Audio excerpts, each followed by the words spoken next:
ኢትዮጵያ ያሏት የተመሰከረላቸው የሂሳብ አያያዝ ሙያተኞች ቁጥር ከ540 አይበልጥም ተባለ። የ130 ሚሊዮን ሕዝብ መኖሪያ የሆነችው ኢትዮጵያ ያሏት ፕሮፌሽናል የሂሳብ አያያዝ ሙያተኞች ቁጥር ከ540 አይበልጥም ሲል የኢትዮጵያ የሂሳብ አያያዝና ኦዲት ቦርድ አስታወቀ። የኢትዮጵያ የሂሳብ አያያዝና ኦዲት ቦርድ ተጠባባቂ ዋና ዳይሬክተር አቶ ፍቃዱ አጎናፍር እነዚህም ሙያተኞች በውጭ ሀገር የተማሩና ልዩ ስልጠና የወሰዱ እንደሆነ ገልጸዋል። ዋና ዳይሬክተሩ ኢትዮጵያ ከ540 የማይበልጡ ፕሮፌሽናል የሂሳብ አያያዝ ሙያተኞች ሲኖሯት ኬንያ ከ65000 በላይ፣ ሩዋንዳ ከ6000 በላይ ፕሮፌሽናል የሂሳብ አያያዝ ሙያተኞች እንዳላቸው ገልጸዋል። በኢትዮጵያ የፕሮፌሽናል የሂሳብ አያያዝ ሙያተኞች ቁጥር አናሳ የሆነው ኢንስቲትዩት ባለመቋቋሙ ነው ያሉት አቶ ፍቃዱ የኢትዮጵያ የተመሰከረላቸው የሂሳብ ባለሙያዎች ኢንስቲትዩት በሙሉ አቅሙ ወደ ስራ ለማስገባት የልምድ ልውውጥ እየተደረገ መሆኑን ገልጸዋል። አክለውም አፍሪካ ውስጥ ፕሮፌሽናል የሂሳብ አያያዝ ኢንስቲትዩት ከሌላቸው 3 እና 4 ሀገራት አንዷ ኢትዮጵያ ነበረች ሲሉ ለኢትዮጵያ ፕሬስ ድርጅት ተናግረዋል። በአጠቃላይ የሂሳብ ባለሙያዎችን ቁጥር በብዙ እጥፍ ለማሳደግ እየተሰራ መሆኑን ጠቅሰው ብቁ ባለሙያዎችን ማፍራት የፋይናንስ ስርዓቱን ጠንካራና ተአማኒ ለማድረግ የሚያስችል መሆኑን ገልጸዋል። የመንግስታቱ ድርጅት ኢትዮጵያ ኤችአይቪን ለመከላከል በአመታት ልፋት ያገኘቻቸው ውጤቶች ወደ ኋላ እንዲመለሱ መፍቀድ የለብንም ሲል አሳሰበ። ለዚህም የሚቻለኝን እያደረግኩ ነው ብለዋል።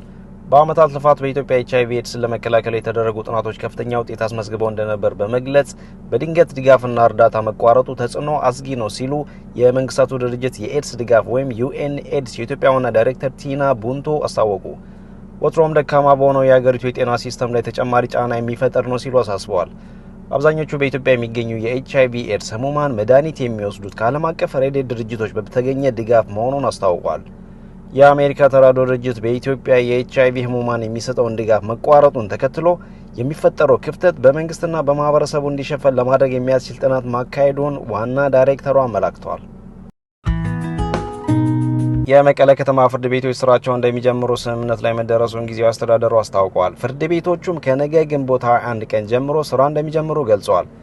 ከግንቦት 11 ቀን ጀምሮ ስራ አቁሞ የነበረው የመቀለ ከተማ ፍርድ ቤቶች ስራቸውን እንደሚጀምሩ ከስምምነት ላይ መደረሱን የትግራይ ክልል ጊዜያዊ አስተዳደሩ አስታውቋል።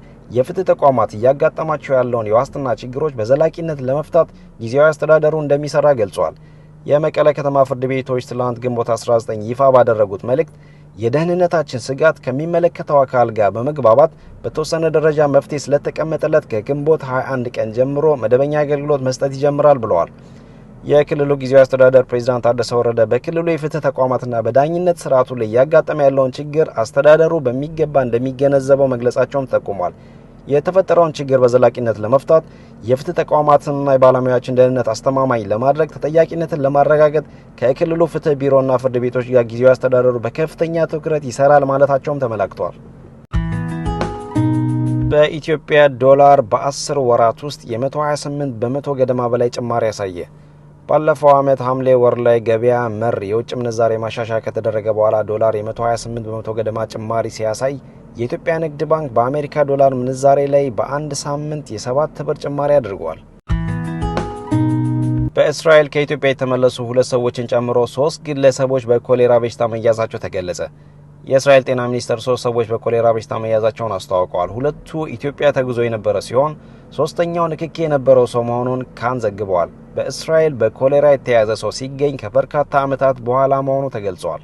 ካን እንደዘገበው በበሽታው መያዛቸው ከተረጋገጠ 3 ሰዎች መካከል 2ቱ ኢትዮጵያ እያሉ በበሽታው የተያዙ ሲሆን 3ኛ ደግሞ በበሽታ ከተያዙ መካከል አንዱ ከኢትዮጵያ የመጣውን ውሃን የጠጣ ሰው ነው ተብሏል። ሚኒስትሩ ወደ ኢትዮጵያ የሚጓዙ ሰዎች የቧንቧ ውሃ ከመጠጣትና የጎዳና ላይ ምግብ ከመመገብ እንዲቆጠሙ መምከሩን ዘገባው አመላክቷል። በተጨማሪ የበሽታውን አደጋ ለመቀነስ እጅን አዘውትሮ መታጠብና ጥሩ የንጽህና አጠባበቅ ልምዶችን እንዲከተሉ ጠቁሟል። በተመሳሳይ መልኩ ባሳለፍነው የካቲት ወር ከኢትዮጵያ ጸበል ይዘው በተመለሱ ሰዎች ምክንያት በእንግሊዝና ጀርመን በኮሌራ የተያዙ ሰዎች መገኘታቸው ይታወቃል። በኮሌራ በሽታ የተያዙ ሰዎች ወደ ኢትዮጵያ ባቀኑበት ወቅት አማራ ክልል ከሚገኘው በርሜል ጊዮርጊስ ጸበል ጠጥተው መሆኑም ተጠቁመዋል።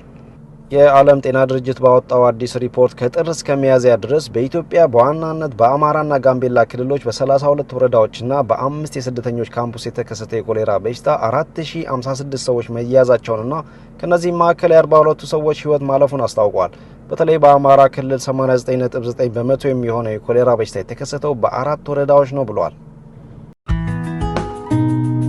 አሜሪካ ኤምባሲዎቿ የተማሪዎች የቪዛ ቀጠሮ እንዳይሰጡ አዘዘች። የአመልካቾችን የማህበራዊ ሚዲያ ገጾች የማጣራት ሂደት ለማስፋት በዝግጅት ላይ እንዳለ ያስታወቀው አስተዳደሩ ለተማሪዎች የቪዛ ቀጠሮ እንዳይሰጥ በጊዜያዊነት አግዷል። የውጭ ጉዳይ ሚኒስትሩ ማርኮ ሩቢዮ መልእክት በሰፈረበት ለዲፕሎማቲክ ማህበረሰቡ በተላከ ማስታወሻ ላይ እገዳው ተጨማሪ መመሪያ እስኪወጣ ድረስ ይቆያል ብለዋል። አስተዳደሩ የተማሪዎች አመልካቾች የማህበራዊ ሚዲያ ገጾችን የማጣራት ስራ አጠናክሮ የሚሰራ ሲሆን ይህም በኤምባሲዎችና በቆንጽላ ጽሕፈት ቤቶች ላይ ትልቅ አንድምታ እንደሚኖረው ተገልጿል። ትራምፕ የግራውን የርዕዮተ ዓለም እየተከተሉ ናቸው ካሏቸው ታዋቂ አሜሪካ ዩኒቨርሲቲዎች ጋር ውዝግብ ውስጥ መግባታቸውን ተከትሎ የተወሰነ ውሳኔ ነው።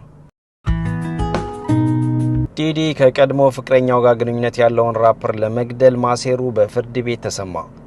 አሜሪካዊ ራፐር ሾን ኮምስ ዲዲ ከቀድሞ ፍቅረኛው ግንኙነት ያለውን ራፐር ኪድ ኩዲን ለመግደል በማሴር የቀድሞ ረዳቱን አፍኖ መውሰዱን ከሰሞኑ በነበረ ችሎት ሰምተዋል። የዲዲ የቀድሞ ሰራተኛ በሰጠችው ምስክርነት ባላንጣዬ ነው ያለውን ራፐሩን ለመግደል ቤቱን ሰብሮ ገብቷል ብላለች። ከ10 ዓመታት በላይ ለራፐር ዲዲ የሰራችው ካፕሪኮን ክላርክ ዲዲ እና አንድ የጥበቃ ሰራተኛ በአውሮፓውያኑ 2011 ወደ ቤቷ መጥቶ ወደ ኪድ ኩዲ ቤት አብራቸው እንድትሄድ እንዳስገድዷት ገልጻለች። ኪድ ኩዲን ለመግደል ወደ ቤቱ ሊሄዱ ስለሆነ ልብስሽን ልበሽ ሲል በወቅቱ ዲዲ እንዳዘዛት ካፕሪኮን ለፍርድ ቤት ገልጻለች።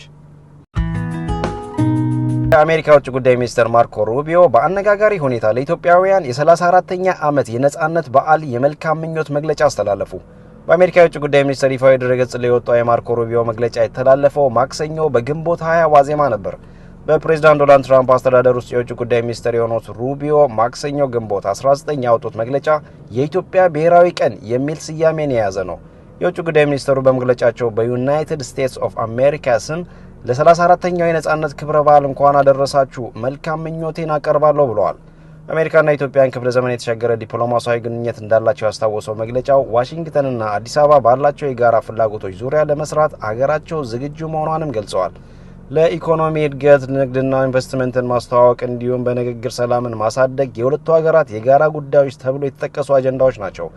ይህ የውጭ ጉዳይ ሚኒስትሩ መግለጫ ግንቦት 20 የነጻነት በዓል ብሎ መጥቀሱ ያልተለመደ ነበር።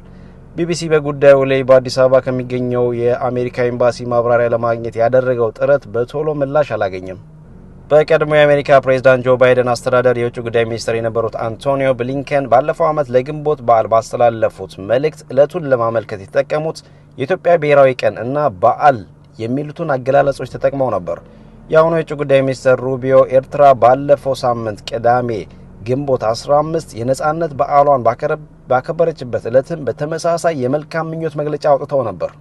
በዚህ መልእክታቸው በዩናይትድ ስቴትስ ኦፍ አሜሪካ ስም በዓለም ዙሪያ የምትገኙ ኤርትራውያን እንኳን ለ34ኛው የኤርትራ ነጻነት ክብረ በዓል እንኳን አደረሳቸው ላለው የሚል የመልካም ምኞት አስተላልፈዋል።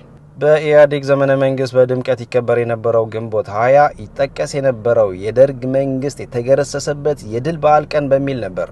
በመንግስት ደረጃ የሚከበረው ይህ ቀን ሲታሰብ ስራና ትምህርት ጭምር ዝግ ይደረግ ነበር። የጠቅላይ ሚኒስትር አብይ አህመድ መንግስት ወደ ስልጣን ከመጣ በኋላ ለተወሰኑ ዓመታት በዓሉ መከበር ቢቀጥልም አከባበሩ መቀዛቀስ ታይቶበታል። በዘንድሮ ዓመት ደግሞ ከዚህ ቀደም ከነበረው በተለየ ስራና ትምህርት ዝግ አልተደረገም። እንደ አዲስ አበባ ትምህርት ቢሮ ያሉ ተቋማት በዛሬው ዕለት ስራ ዝግ እንዳልሆነ ለሰራተኞቻቸው መልእክት አስተላልፈዋል።